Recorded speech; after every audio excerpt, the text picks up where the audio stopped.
The podcast is to help expert witnesses understand more how attorneys think, how attorneys look for them.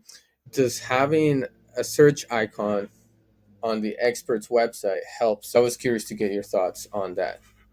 So one of my favorite things to do is when they hire an expert, I'll go on the other side's website and I'll go through every single file if I need to go.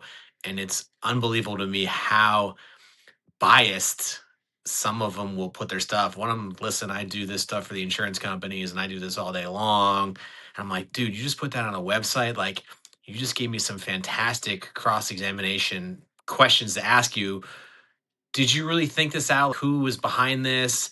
And I guess at a certain point, they're just selling themselves to the insurance companies that are hiring them. And this is, I don't know, 7 years ago, back when insurance companies were hiring doctors to do what's called a peer review, which is to basically look through my client's medical records and say, listen, this person wasn't hurt. And so I go on their websites and I see that they, in fact, believe in some of the procedures. Then they actually provide some of the procedures that they're saying in their reports that they don't do.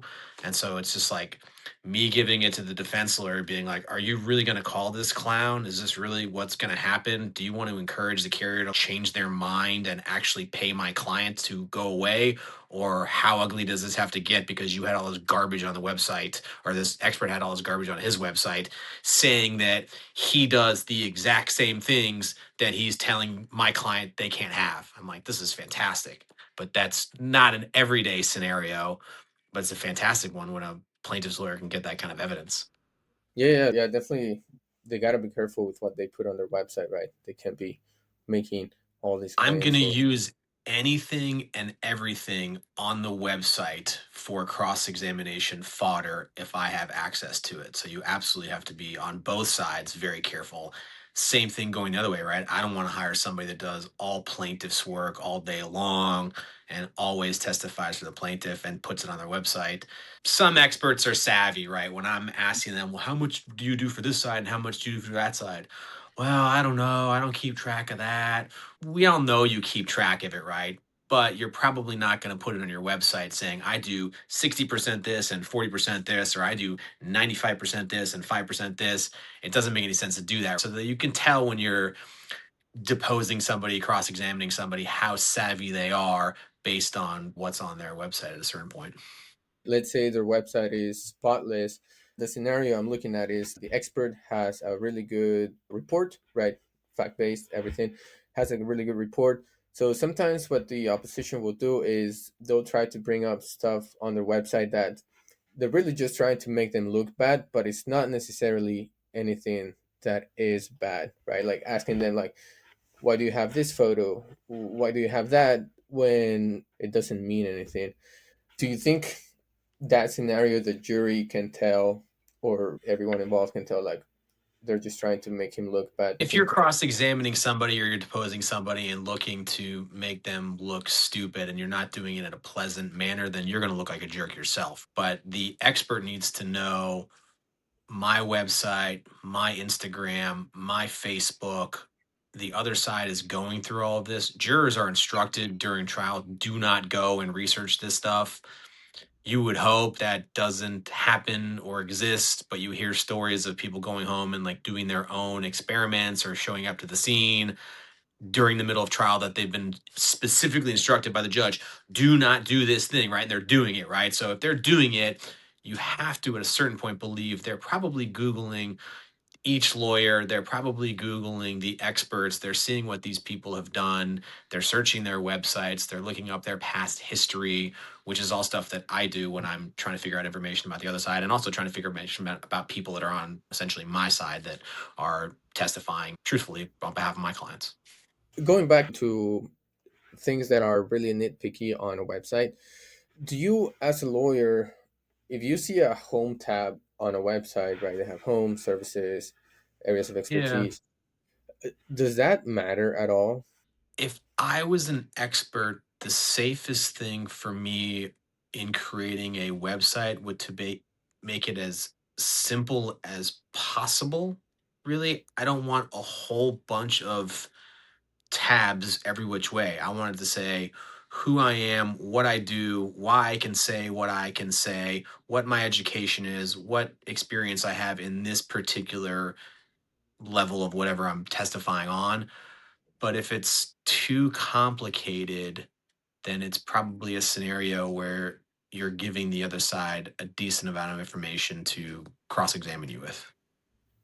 A home tab. I have a home tab on my website that says the different things that I do. And you want to make it easy for the user, right? You don't want to make it difficult. If I go on a website and I can't figure out what the heck this person does or who they are, then I'm not going to use them, right? If it's not user friendly for the person that's trying to hire them, it's not going to be a go. I'm going to click on to the next person.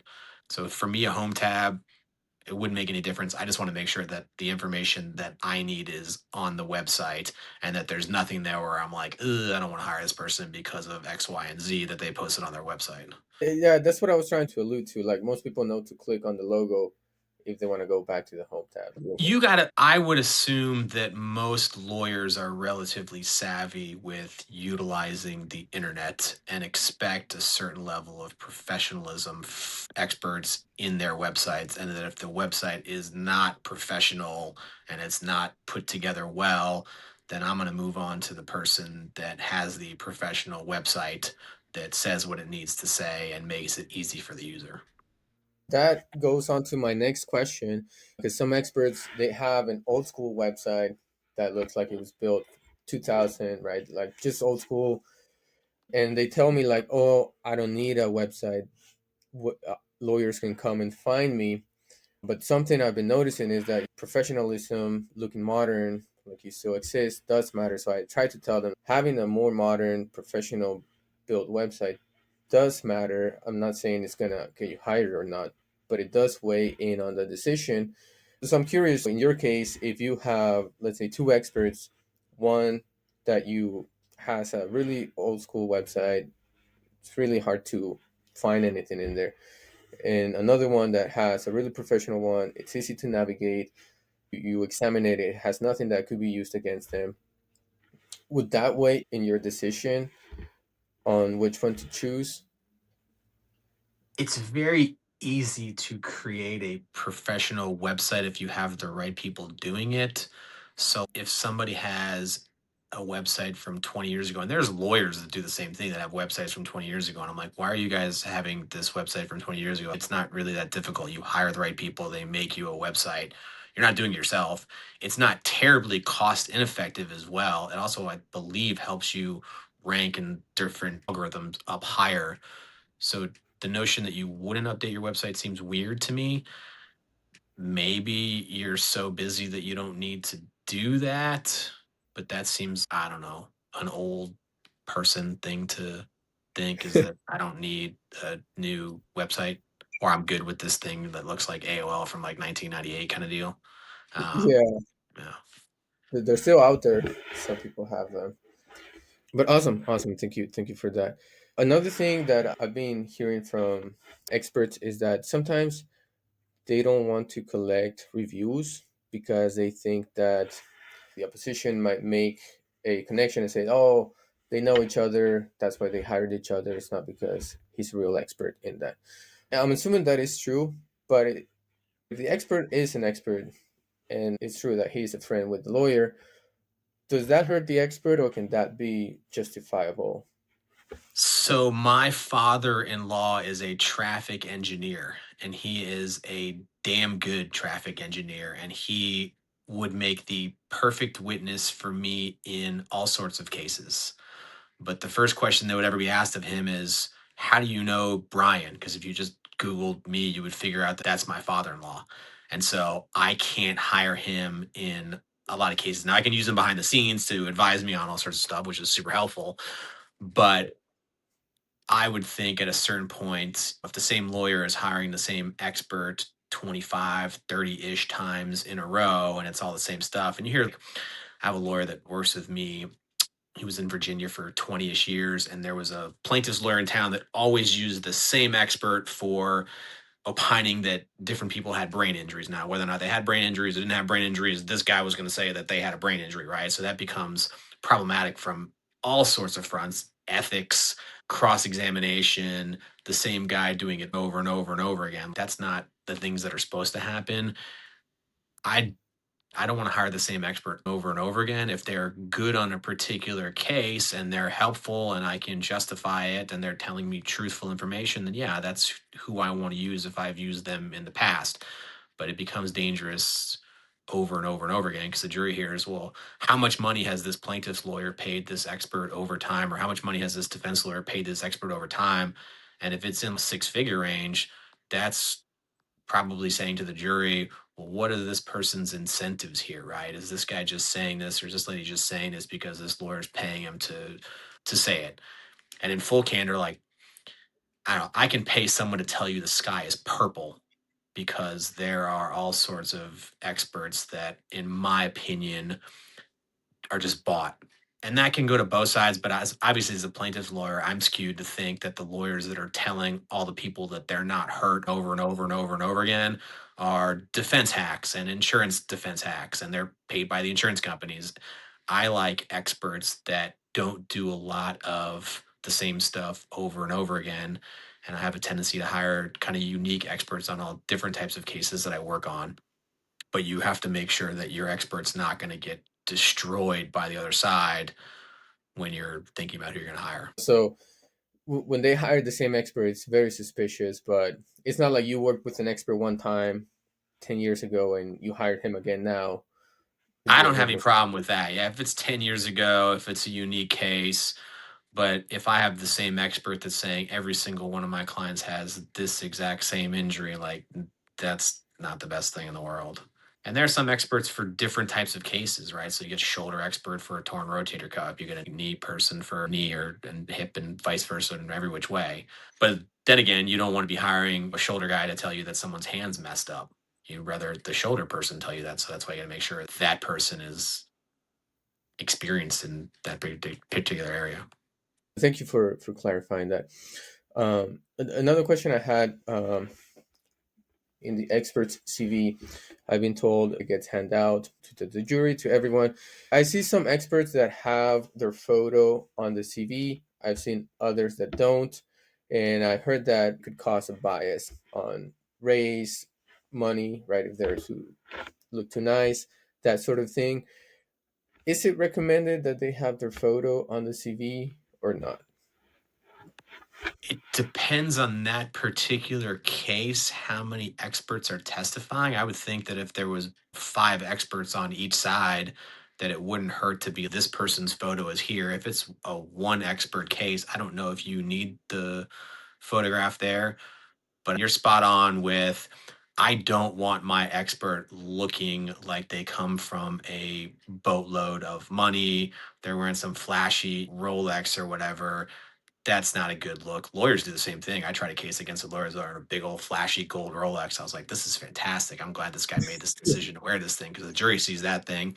And he's saying, don't give my client a whole bunch of money. And I'm like, dude's got a $25,000 watch on. He comes from some money. What are you talking about? And I think it clicks with jurors. Jurors are smart. Like they put two and two together. So it's fantastic from my side when the other side does that. But I definitely don't want my experts looking too fancy, for lack of a better term. And they can just update their CV depending on the case they're on. It could You can just. up. I don't have any problem with them updating their CV and putting a photo on it or not putting a photo on it. That's fine with me. If the CV gets entered into evidence multiple times, I guess the other side could obtain that and then start questioning the expert about why they were doing photos or not doing photos. But I don't really think it is going to make a difference to a jury whether or not the photo's on it or not on it. I like photos. I'd probably put them on there. Coming back to the website right before it goes into the case, you would probably to see a CV or a photo on the CV just so you're a little more familiar with that person, and then you can decide if it stays there or not when it gets submitted.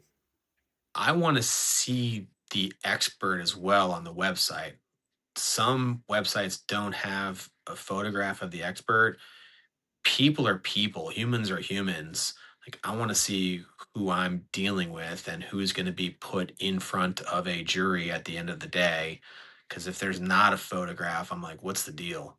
What's this person trying to like hide? I don't think it's necessarily deceptive in nature, but why is there not a photo of that person on the website? And there's lawyers that have that stuff too. And I'm like, what's the deal? And it's usually 67-year-old lawyers that, for whatever reason, don't put their photographs on their website, or lawyers that don't want to be identified because they do a specific type of law where they don't want people like hunt them down, essentially, which is fine. I get that. That's a nice exception.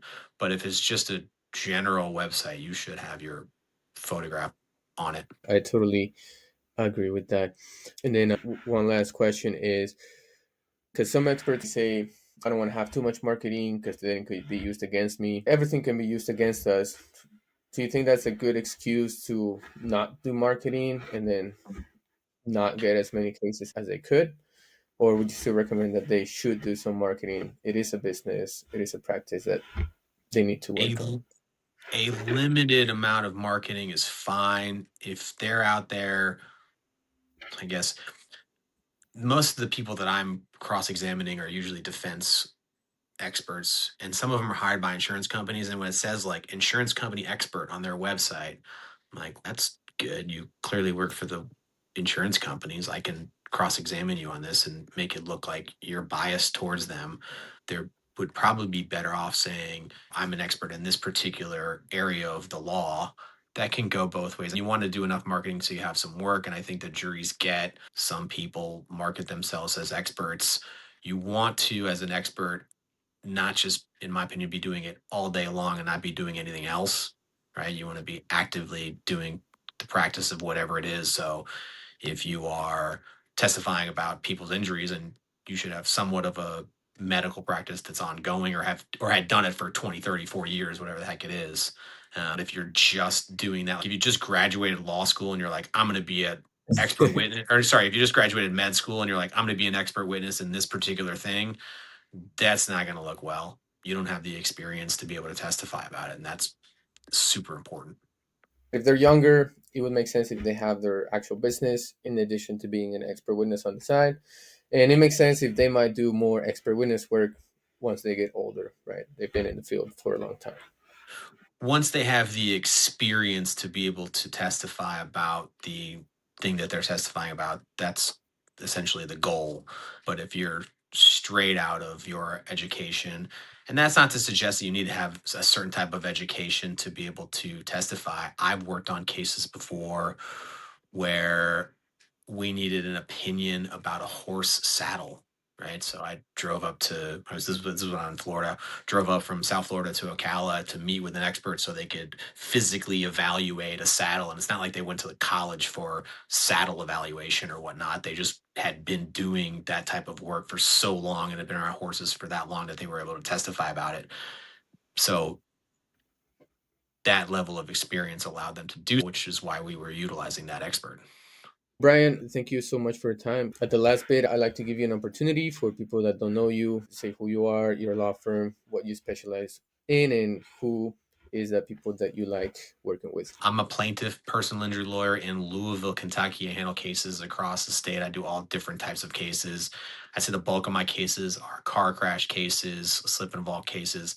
I do a lot of dog bite cases for whatever reason. I also represent a lot of children that are hurt in various daycare centers. I do some medical malpractice. Basically, anytime anybody is hurt and they need someone to help them, that's when I get involved.